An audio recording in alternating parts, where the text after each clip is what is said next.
I'm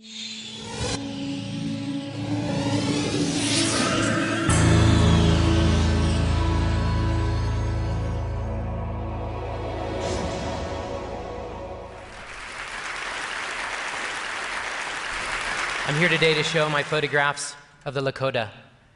Now, many of you may have heard of the Lakota, or at least the larger group of tribes called the Sioux. The Lakota are one of many tribes that were moved off their land to prisoner of war camps, now called reservations. The Pine Ridge Reservation, the subject of today's slideshow, is located about 75 miles southeast of the Black Hills in South Dakota. It is sometimes referred to as prisoner of war camp number 334, and is where the Lakota now live.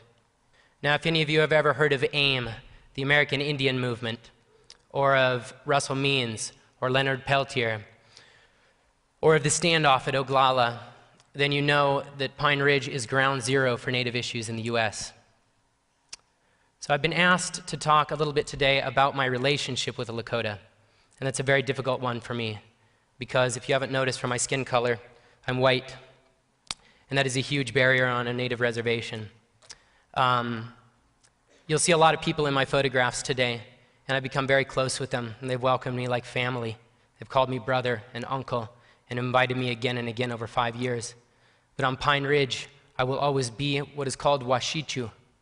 And Washichu is a Lakota word that means non-Indian, but another version of this word means the one who takes the best meat for himself. And that's what I want to focus on, the one who takes the best part of the meat. It means greedy. So take a look around this auditorium today. We are at a private school in the American West, sitting in red velvet chairs with money in our pockets. And if we look at our lives, we have indeed taken the best part of the meat. So let's look today at a set of photographs of a people who lost so that we could gain. And know that when you see these people's faces, that these are not just images of the Lakota. They stand for all indigenous people. On this piece of paper is the history the way I learned it from my Lakota friends and family. The following is a timeline of treaties made, treaties broken, and massacres disguised as battles. I'll begin in 1824. What is known as the Bureau of Indian Affairs was created within the War Department, setting an early tone of aggression in our dealings with the Native Americans. 1851, the first Treaty of Fort Laramie was made, clearly marking the boundaries of the Lakota Nation. According to the treaty, those lands are a sovereign nation. If the boundaries of this treaty had held, and there is a legal basis that they should, then this is what the U.S. would look like today. 10 years later, the Homestead Act, signed by President Lincoln, unleashed a flood of white settlers into native lands. 1863, an uprising of Santee Sioux in Minnesota ends with the hanging of 38 Sioux men, the largest mass execution in U.S. history. The execution was ordered by President Lincoln only 2 days after he signed the Emancipation Proclamation. 1866, the beginning of the Transcontinental Railroad, a new era. We appropriated land for trails and trains to shortcut through the heart of the Lakota Nation. The treaties were out the window. In response, 3 tribes led by the Lakota chief Red Cloud attacked and defeated the U.S. Army many times over. I want to repeat that part. The Lakota defeat the U.S. Army. 1868, the Second Fort Laramie Treaty clearly guarantees the sovereignty of the Great Sioux Nation and the Lakota's ownership of the sacred Black Hills. The government also promises land and hunting rights in the surrounding states. We promise that the Powder River country will henceforth be closed to all whites. The treaty seemed to be a complete victory for Red Cloud and the Sioux. In fact, this is the only war in American history in which the government negotiated a peace by conceding everything demanded by the enemy. 1869, the Transcontinental Railroad was completed. It began carrying, among other things, large numbers of hunters who began the wholesale killing of buffalo, eliminating a source of food, clothing, and shelter for the Sioux. 1871, the Indian Appropriation Act makes all Indians wards of the federal government. In addition, the military issued orders forbidding Western Indians from leaving reservations.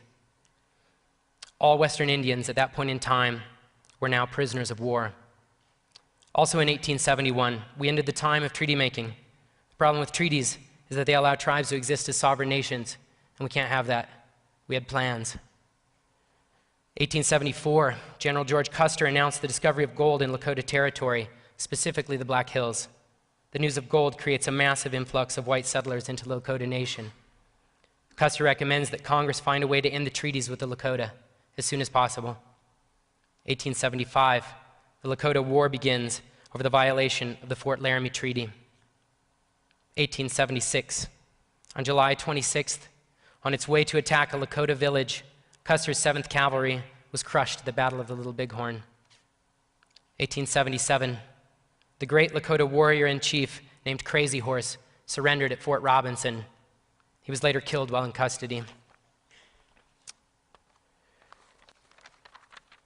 1877 is also the year we found a way to get around the Fort Laramie treaties.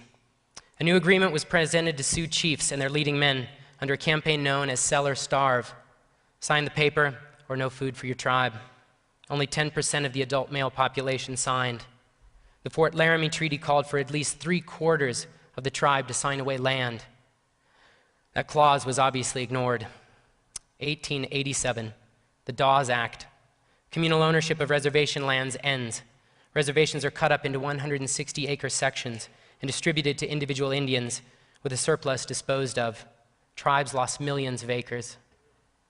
The American dream of individual land ownership turned out to be a very clever way to divide the reservation until nothing was left. The move destroyed the reservations, making it easier to further subdivide and to sell with every passing generation. Most of the surplus land and many of the plots within reservation boundaries are now in the hands of white ranchers. Once again, the fat of the land goes to Washichu. 1890, a date I believe to be the most important in this slideshow. This is the year of the Wounded Knee Massacre. On December 29th, U.S. troops surrounded a Sioux encampment at Wounded Knee Creek and massacred Chief Bigfoot and 300 prisoners of war using a new rapid-fire weapon that fired exploding shells called a Hotchkiss gun. For this so-called battle, 20 Congressional Medals of Honor for valor were given to the 7th Cavalry. To this day, this is the most Medals of Honor ever awarded for a single battle. More Medals of Honor were given for the indiscriminate slaughter of women and children than for any battle in World War I, World War II, Korea, Vietnam, Iraq, or Afghanistan. The Wounded Knee Massacre is considered the end of the Indian Wars. Whenever I visit the site of the mass grave at Wounded Knee, I see it not just as a grave for the Lakota or for the Sioux, but as a grave for all indigenous peoples. The holy man Black Elk said, "I did not know then how much was ended. When I look back now from this high hill of my old age, I can still see the butchered women and children lying heaped and scattered all along the crooked gulch. As plain as when I saw them with eyes still young. And I can see that something else died there in the bloody mud and was buried in the blizzard. A people's dream died there, and it was a beautiful dream." With this event, a new era in Native American history began. Everything can be measured before Wounded Knee and after, because it was in this moment, with the fingers on the triggers of the Hotchkiss guns, that the US government openly declared its position on Native rights. They were tired of treaties. They were tired of sacred hills. They were tired of ghost dances. They were tired of all the inconveniences of the Sioux. So they brought out their cannons. "You want to be an Indian now?" they said, finger on the trigger.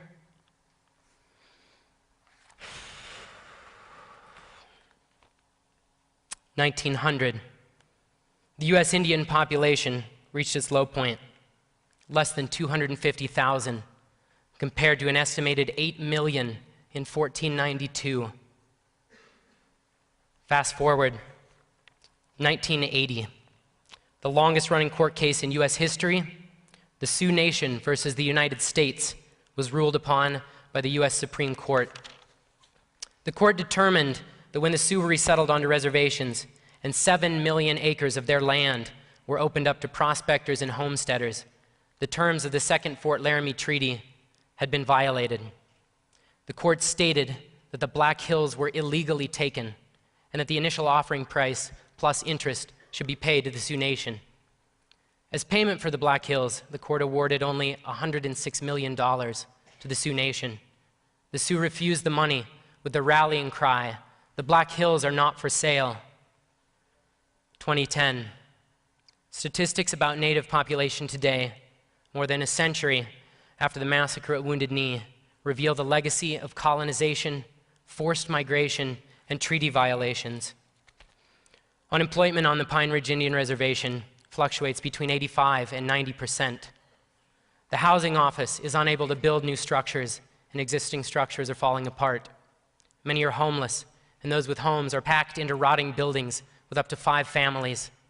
39% of homes on Pine Ridge have no electricity. At least 60% of the homes on the reservation are infested with black mold. More than 90% of the population lives below the federal poverty line. The tuberculosis rate on Pine Ridge is approximately 8 times higher than the U.S. national average. The infant mortality rate is the highest on this continent and is about 3 times higher than the U.S. national average. Cervical cancer is 5 times higher than the U.S. national average. The school dropout rate is up to 70%. Teacher turnover is 8 times higher than the U.S. national average. Frequently, grandparents are raising their grandchildren because parents, due to alcoholism, domestic violence, and general apathy, cannot raise them. 50% of the population over the age of 40 suffers from diabetes. The life expectancy for men is between 46 and 48 years old, roughly the same as Afghanistan and Somalia. The last chapter in any successful genocide is the one in which the oppressor can remove their hands and say, "My God, what are these people doing to themselves? They're killing each other. They're killing themselves while we watch them die." This is how we came to own these United States. This is the legacy of Manifest Destiny. Prisoners are still born into prisoner of war camps long after the guards are gone. These are the bones left after the best meat has been taken. A long time ago, a series of events was set in motion by a people who look like me, by Washichu, eager to take the land and the water and the gold in the hills. Those events led to a domino effect that has yet to end. As removed as we, the dominant society, may feel from a massacre in 1890 or a series of broken treaties 150 years ago, I still have to ask you the question, how should you feel about the statistics of today? What is the connection between these images of suffering and the history that I just read to you? And how much of this history do you need to own even? Is any of this your responsibility today? I have been told that there must be something we can do. There must be some call to action. Because for so long I've been standing on the sidelines, content to be a witness, just taking photographs. Because the solution seems so far in the past, I needed nothing short of a time machine to access them. The suffering of indigenous peoples is not a simple issue to fix. It's not something everyone can get behind, the way they get behind helping Haiti, or ending AIDS, or fighting a famine. The fix, as it's called, may be much more difficult for the dominant society than, say, a $50 check, or a church trip to paint some graffiti-covered houses, or a suburban family donating a box of clothes they don't even want anymore. So where does that leave us? Shrugging our shoulders in the dark? The United States continues on a daily basis to violate the terms of the 1851 and 1868 Fort Laramie treaties with the Lakota.